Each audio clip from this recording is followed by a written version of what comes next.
You know that feeling of just never being quite good enough? Oh, yeah.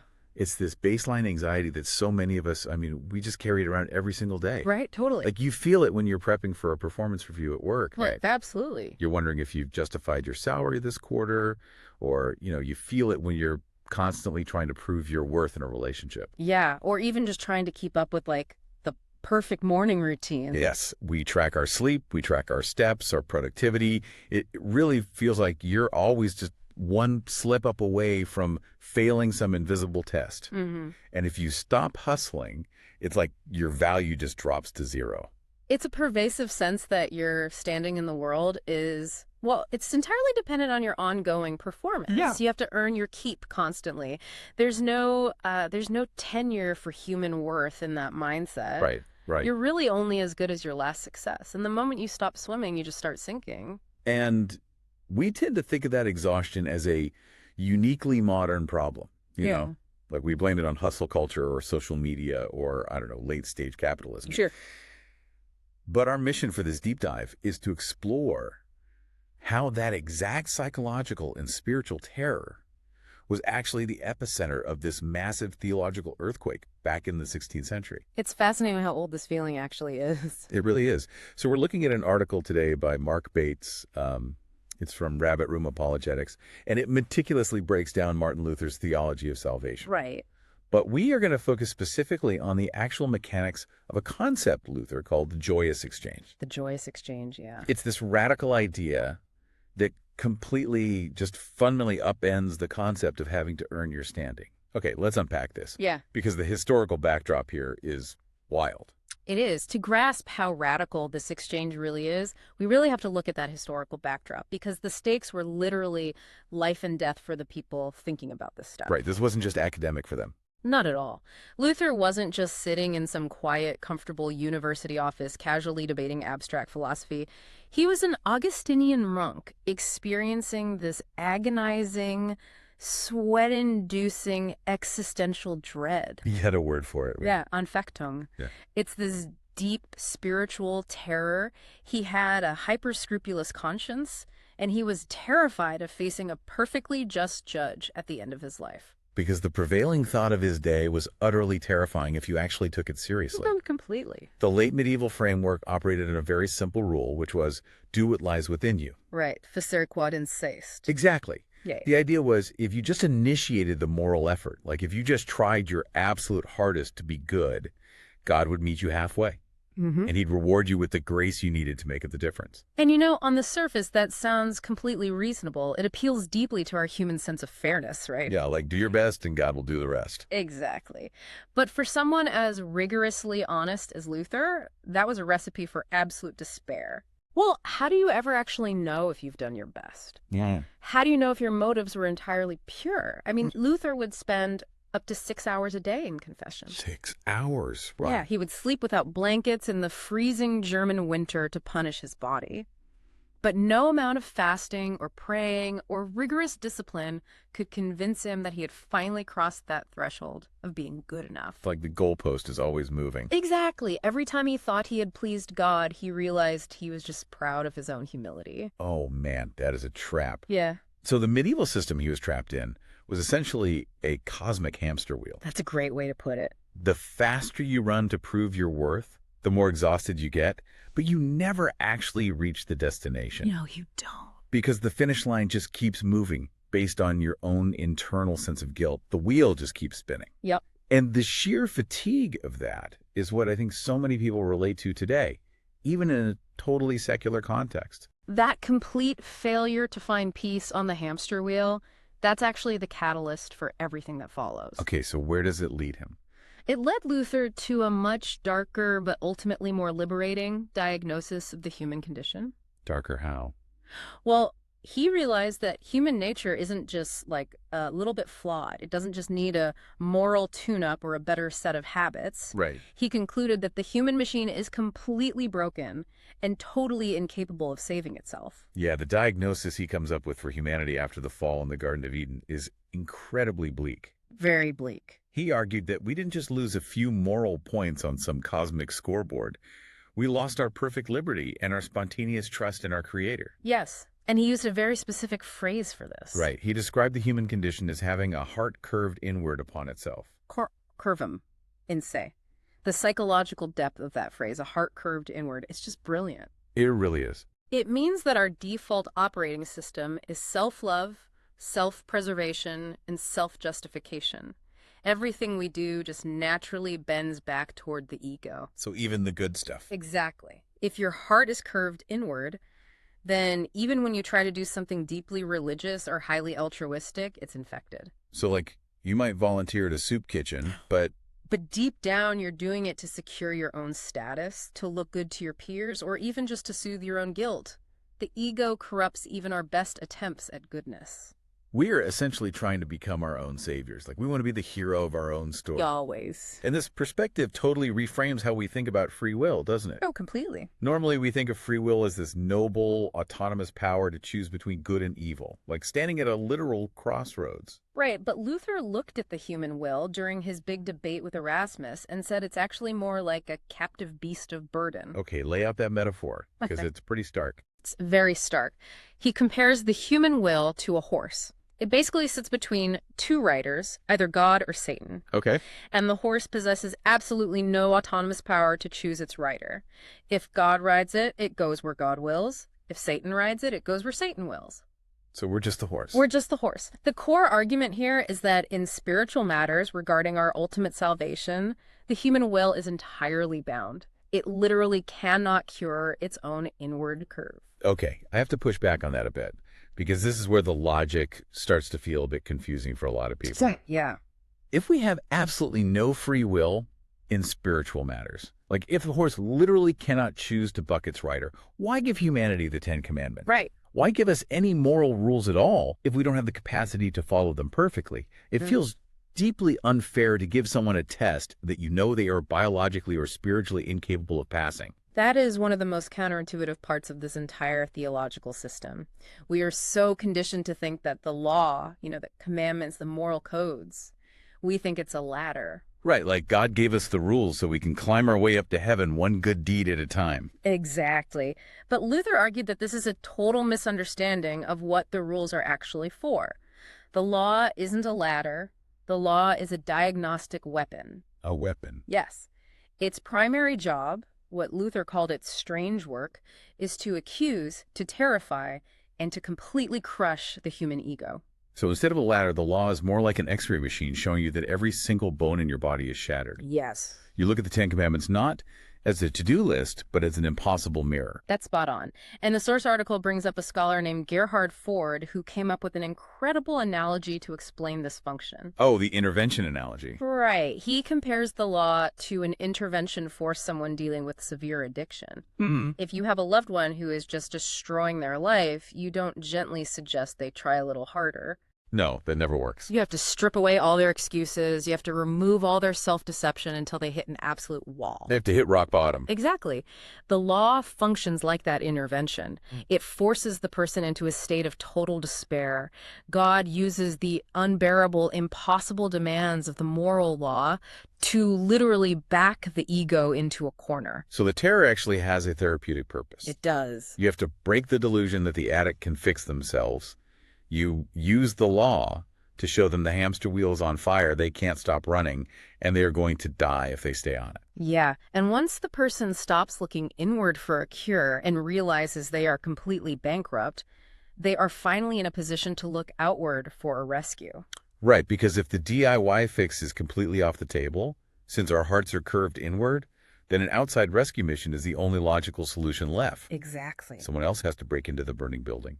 So how did Luther envision that rescue actually happening on a historical level? Well, before we talk about how you or I experienced that rescue today, we have to look at how the victory was secured in the first place, objectively. Okay. Luther had a very vivid, dramatic imagination. He didn't just view the crucifixion of Jesus as a quiet, sterile transaction in some cosmic courtroom. Right. He viewed it as this apocalyptic duel. It's the Christus Victor model. The early church fathers, like Gregory of Nyssa, had this graphic metaphor of a baited hook that Luther absolutely loved. Oh, I remember reading about that hook metaphor. It is wild. Tell me about it. The idea is that Christ's vulnerable human flesh was the bait, Yeah. and his divine nature was the hook hidden inside the bait. Yes. So the hostile forces of the universe, sin, death, the devil, they act like this ravenous sea monster. Right. They see this innocent human suffering on a cross and they just swallow him whole. But the divine fire hidden inside that human flesh was unswallowable. Unswallowable, yeah. When these hostile forces devoured Christ, they literally consumed their own destruction. The hook ripped them open from the inside out. It's a very visceral way of illustrating that the forces holding humanity hostage basically overstepped their bounds. They did. They attacked an innocent man who owed them no debt. Right. And by doing so, they committed a cosmic crime and permanently forfeited their legal jurisdiction over humanity. That is so epic. But alongside that dramatic monster movie imagery, there's also a very tight legal mechanic at play here regarding debt, isn't it? Yes, the double satisfaction. Right. It wasn't just that Christ died to pay the penalty for humanity's failure. That's his passive obedience, right? Correct. He also lived a flawlessly perfect life to fulfill the ongoing debt of obedience that humanity owed but just couldn't pay. That's the active obedience. Exactly. So the negative debt is wiped out by his death, and the positive requirement is perfectly fulfilled by his life. The victory is completely comprehensive on a cosmic, objective scale. The hostile forces are disarmed, the debt is paid, and the righteous requirement is met. Yep. Okay, so here is where we arrive at the absolute core of this deep dive, our main focus. Let's do it. I'm following the historical arguments and the legal arguments, but I'm struggling to see how this attaches to a random person living centuries later. Sure. If a cosmic victory happened 2,000 years ago, how does that legally or mechanically transfer to me, like sitting in my car right now? Is God just pretending I'm perfect when I'm clearly still deeply flawed? That tension, that exact question, is why Luther formulated the Joyous exchange. The mechanics of it. Exactly. See, the medieval system thought of grace almost like a physical substance or like a medicine that was injected into your soul through religious rituals. So it was supposed to slowly cure you. Right, making you a better person over time so you could eventually pass the final exam. But Luther completely rejected that framework. What did he replace it with? He said grace isn't a substance. It is God's unmerited favor. And you receive it through a mystical union that is driven entirely by faith. Mystical union. Okay. To explain that mystical union without it sounding like just abstract poetry, he uses the paradigm of a marriage, doesn't he? He does. Think about the legal and conceptual reality of a bride and a bridegroom. Okay. When they marry, they become one flesh. In a traditional legal sense, that means they establish an absolute community of property. Right. Whatever belongs to the groom now completely belongs to the bride, and whatever belongs to the bride is fully assumed by the groom. There is no longer mine and yours, there is only ours. Okay, let's put a modern translation on this because it clears up the mechanics beautifully. Yeah, please. Imagine two people merging their bank accounts when they get married. Perfect. Let's say one person comes into the marriage with $1 billion in credit card debt, a completely ruined credit score, and a mountain of active lawsuits. They are entirely bankrupt. Exactly. The other person comes into the marriage with infinite, inexhaustible wealth and a flawless legal standing. Okay, I see where this is going. The absolute second they sign that marriage license, the first person's $1 billion debt legally becomes the wealthy person's debt. Yep. But because the wealth is infinite, that debt is instantly swallowed up and neutralized. It just vanishes into the positive balance. That is the precise mechanic of imputation. Imputation, yeah. Through the uniting bond of faith, which is the marriage license in your analogy, Christ assumes all of the believer's debts. He takes on the sin, the guilt, the inevitable death, and the condemnation. And in exchange, the believer receives Christ's perfect standing.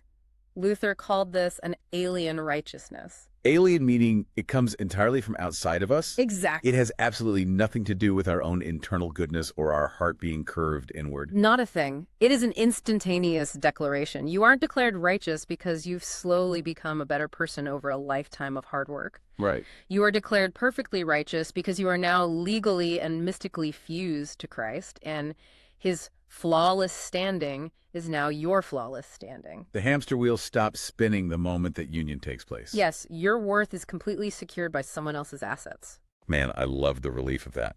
But it brings up a massive practical problem that I think literally anyone listening would immediately spot. The problem of daily life. Yes. If I've entered this joyous exchange, right, and I've received this perfect alien righteousness, and my billion-dollar debt is totally cleared, why do I still act like a jerk? It's the million-dollar question. Why do I still lose my temper with my kids, or act selfishly at work, or lie to protect my ego? If I am supposedly wearing this perfect righteousness, why do I still feel so thoroughly like a sinner? Well, Luther anticipated that exact tension because it's the lived experience of every single person. So how did he explain it? He formulated a paradox to explain it. He said, we are simultaneously righteous and sinner. Simul Justus et Peccator. Which sounds like a pure contradiction. It does, but it's actually a matter of perspective. Before God, in the ultimate divine courtroom, you are 100% righteous because God is looking at the alien righteousness that covers you. But before the world, in your actual flesh and blood daily existence, you are still 100% a sinner, struggling with broken habits, corrupted desires, and a brain that still wants to curve inward. There is a medical metaphor used to explain this paradox that makes it click perfectly for me. The hospital one? Yeah. Imagine a patient who is terminally ill in a hospital. The doctor, who in this case is, completely infallible, diagnoses the illness, administers a flawless cure, and promises the patient that they will completely recover. Right. And on the strength of that infallible doctor's promise, the patient is declared completely healthy. The cure is already in their bloodstream. The outcome is totally secure. There's zero chance they will die from this disease. But the patient is still lying in the hospital bed. exactly. They are still sweating out a fever. They are still coughing. The slow, painful process of actually purging the symptoms from their system is happening in real time. You are perfectly saved, but you are still healing. Okay, but if the outcome is totally guaranteed, what does this mean for how we actually live our lives? What do you mean? Like, if my bank account is infinitely full no matter what I do, and the doctor guarantees I'll survive the disease regardless of how much I cough today, doesn't that give me a free pass to just do whatever I want? Ah, the antinomian argument. Right. Why bother trying to be a good person at all if the debt is already paid? That is the oldest accusation against this kind of theology. Critics argue that it promotes moral laziness. It seems like it would. But Luther fiercely rejected the idea that faith is just some intellectual agreement that lets you off the hook. He described true faith as a living, busy, active, mighty thing. How so? Because this joyous exchange doesn't just bring a legal pardon on a piece of paper.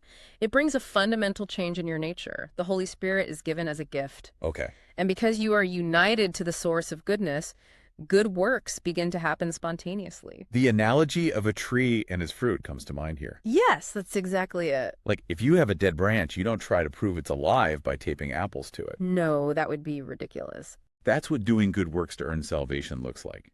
Taping fake fruit to a dead tree. Wow, yeah. But if you plant a genuinely good, healthy tree, you don't have to force it to grow apples. Yeah. Because it is fundamentally a good tree, it naturally produces good fruit. You don't do good works to become righteous. Because you have already been made righteous through this exchange, you naturally begin to do good works. It shifts the entire motivation. Completely. You're no longer doing good works out of fear of punishment or, a desire for a reward. You do them out of simple gratitude and a transformed nature. However, as brilliant as this whole system is, and it is brilliant, it does face some pretty heavy philosophical critiques when you really start poking at the mechanics. Oh, it definitely does. Yeah, I want to bring up one of those critiques because it's something I was wondering while reading through the material. Let's hear it. Some critics look at this joyous exchange and argue that it sounds like a metaphysical sci-fi concept. They call it a mechanical substance transfer. Right, like teleporting sin. Exactly. Sin and righteousness aren't physical objects that you can just, put in a box and hand to someone else. Yeah. How do you literally take my specific modern-day failures and teleport them backward in time onto a cross in the 1st century? Yeah, it's a very common objection. But beyond the time travel logistics, there is an even deeper emotional critique that bothers a lot of people. It's often referred to as the problem of the angry deity. No, the schizoid deity critique. Yes. When you lean heavily into the idea that Christ had to suffer punishment in our place, it can easily paint a picture of God the Father as a purely wrathful, uncompromising judge who demands blood. Right. While God the Son is the loving, merciful mediator who jumps in front of the bullet to protect us from his own Father. Which paints a horrifying picture of the divine. It pits the Creator against himself, making it seem like God has to save us from his own temper tantrum. Exactly. If the joyous exchange relies on divine child abuse to work, the whole thing falls apart ethically and logically. It really does. But to resolve that tension, the source article looks at the work of scholars like Walter C. Kaiser Jr. and Jacob Milgrom. Okay, what do they say? We have to realize that our modern understanding of these mechanics is heavily filtered through medieval European criminal law. We think in terms of courtrooms and angry judges and prison sentences. Precisely. But the original logic of this exchange is grounded in ancient Hebrew sanctuary practices.